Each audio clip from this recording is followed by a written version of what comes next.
ইতিমধ্যে আমি জানতে পারলাম একজন হাবিলদার এসে বলল যে সব অফিসারকে মারা হয়েছে দরবার হলে, এবং অফিসার যেখানে যা আছে সব বেরো ফেলো। তো আমার কথা জিজ্ঞেস করলো এটা কে? দেওয়ার জন্য মেজর মোহাম্মদ আলমগীর হোসেন দেওয়ানকে অনুরোধ করছি। মেজর মোহাম্মদ আলমগীর হোসেন। সম্মানিত উপস্থিতি, সালাম আলাইকুম। আমি তেমন কিছু বলবো না, আমি শুধু দু একটা কথা বলবো। জাস্ট আমি ওই দিন দরবার হলে ছিলাম, আমি একজন সার্ভাইভার। দরবার হল থেকে আমি যেভাবে বেঁচে গেছি এটা আল্লাহর একটা ইচ্ছা। আমি ওই দিন লেট করে গিয়েছিলাম, তো যার জন্য আমি আমার সিটে না বসে, ওখানে আমি সিট পাইনি, আমি একটা দরজার পাশে যেখানে একজিট দরজা ছিল সেখানে আমি বসেছিলাম। তো যখন এই ঘটনাটা শুরু হলো, যখন ডিজি মহোদয় বক্তৃতা দিচ্ছেন, জাস্ট আফটার 15 মিনিটস একজন সৈনিক এসে তাকে অস্ত্র তাক করলো।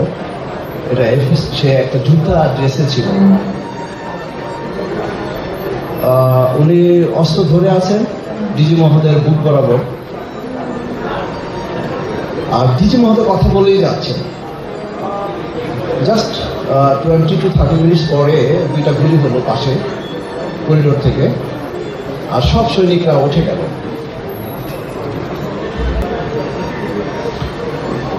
আমি পদদলিত হচ্ছি, বারবার উঠতেছি, আবার ওদের ধাক্কা পড়ে যাচ্ছি, এইভাবে যে দরজায় পড়লাম। এবং আমি যখন উঠলাম দেখলাম যে চারিদিকে উঠে দাঁড়ালাম, তখন চারিদিকে দেখলাম যে কিছু সৈনিক, তখন 8 জন বা 9 জন সৈনিক একটু পরপর বসে বসে উপরের দিকে গুলি করতেছে। উইদিন এ মিনিট আমি ডিজিএফআইতে ফোন দিলাম, এবং মনে হলো ডিজিএফআই যে অফিসার আমার সাথে কথা বলতেছিলেন উনি সাথে সাথে বললেন আমরা জানি ব্যাপারটা। আমার মনে একটা প্রশ্ন আসে যে is it A known case? তো আমি বললাম এই ঘটনা এই কিন্তু হচ্ছে। উনি বললো sir planning is going on, কোনো সমস্যা হবে না। তা আমাকে একটা নিশ্চয়তা দিল। আমি ওখানে দাঁড়িয়েছিলাম, দাঁড়িয়ে আমি অনেকের সাথে কথা বললাম। আমি আর্মি হেডকোয়ার্টারের কথা বলেছি, এমআই ডাইরেক্টরেটের কথা বলেছি। তো এই যে একটা প্ল্যানিং চলবে, তো পরবর্তীতে আমি আধা ঘন্টার মতো সময় ওখানে কাটিয়েছি।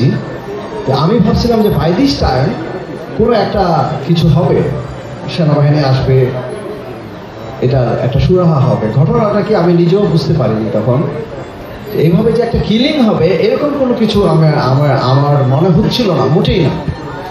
যাই হোক, আমাকে একজন সুবেদার, উনি আমারই ব্যাটালিয়নের সুবেদার, এসে আমাকে বললো যে আপনি চলে যান এখান থেকে। আমি এখান থেকে কেন যাব?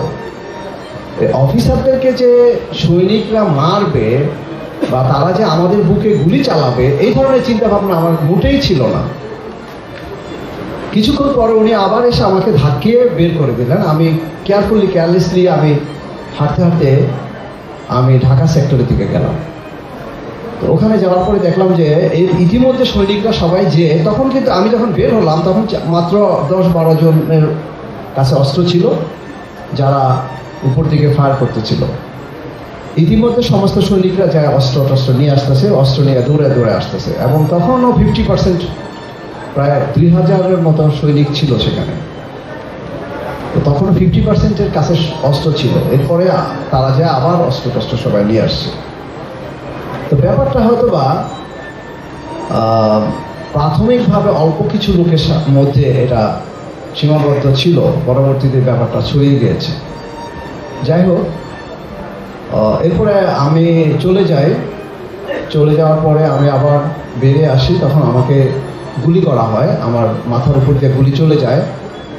পরবর্তীতে এটা অনেক লম্বা ঘটনা, আমাকে আবার ধরে নিয়ে আসে। আমি তখন লুঙ্গি আর হাফ শার্ট পরা ছিলাম। তা আমি বলেছিলাম যে আমি এখানে বেড়াতে আসছি, বাট যে 2 জন লোক আবার নতুন আসলো, ওরা বললো যে না, আমি আপনাকে চিনি, আপনি মেজর আলমগীর, আপনি নীল ডুমুরের 7 রাইফেলের সিও ছিলেন। মানে তখন আমি ছিলাম ভারপ্রাপ্ত অধিনায়ক হিসাবে। তো যাই হোক, ওরা আমাকে মারার জন্য একদিকে নিয়ে যাচ্ছিল, আমি বুঝতে পারছি তখন কিন্তু 11টা, আর ঘটনাটা শুরু হয়েছে 9টা 15 বা 16 এরকম হবে, 9টা 15 বা 16। বাট এর মধ্যে আমাদের যে একটা আশ্বাস দেওয়া হয়েছিল, আমি যেখানে কথা বলেছি সেনাবাহিনী আসতেছে, বাট কোনো সেনাবাহিনী তখনও আসেনি। আমার একটা ইয়া ছিল যে যদি সেনাবাহিনী ওখানে ঢুকত, যদি 8-10টা ট্রাক 3 টন বা ওই যে এপিসি নিয়ে তারা যদি একটু ঘোরাঘুরি করতো তাহলে আর ব্যাপারটা এভাবে ঘটতো না হয়তো বা। তো যাই হোক, পরবর্তীতে আমাকে যখন নিয়ে যায়, আমি তখন সূরা ইয়াসিন পড়তেছিলাম। আমি চিন্তা করলাম আমাকে এখন মেরে ফেলবে, তো আমি মিথ্যা কথা বলে মরবো না, আমি সত্যভাবে আমি সব কিছু বললাম যে আমি আমার পরিচয়টা দিলাম। তখন ওখানকার একটা সৈনিক চলে গেল, আরেকজন আমাকে নিয়ে যাচ্ছে, পরে সেও আমাকে নিয়ে কোয়ার্টার গার্ডে নিয়ে গেল ভিন্নভাবে। আর পিছনে আমার পরিবার এবং আরো 18 জনের মতো সদস্য, তাদেরকেও নিয়ে গেল কোয়ার্টার গার্ডে। যাই হোক, আমি ওনাকে একটু ফিসফিস করে বলতেছিলাম, ভাই আমাকে কি সেভ করা যাবে? তো ও বললো যে আমাকেই মেরে ফেলবে, আপনাকে সেভ করবে। ইতিমধ্যে আমি জানতে পারলাম একজন হাবিলদার এসে বললো যে সব অফিসারকে মারা হয়েছে দরবার হলে, এবং অফিসার যেখানে যা আছে সব মেরে ফেল। তো আমার কথা জিজ্ঞেস করলো এটা কে?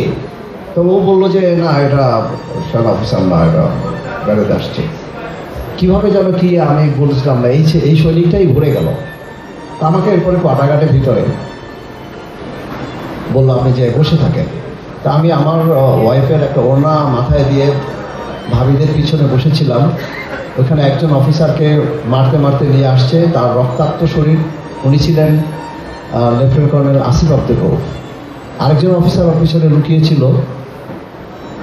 তো যাই হোক, ওই সময় ওরা বিভিন্নভাবে কথা বলতেছিল। রাত্রে ওই আমাদের যে সাহারা ম্যাডাম উনি আসছিলেন, আমাদেরকে তখন দরজা সব আটকিয়ে দেয়। কিছুই উনি জানতে পারে নাই যে এখানে অফিসার আছে বা নাই বা কারা আছে। তো এইভাবে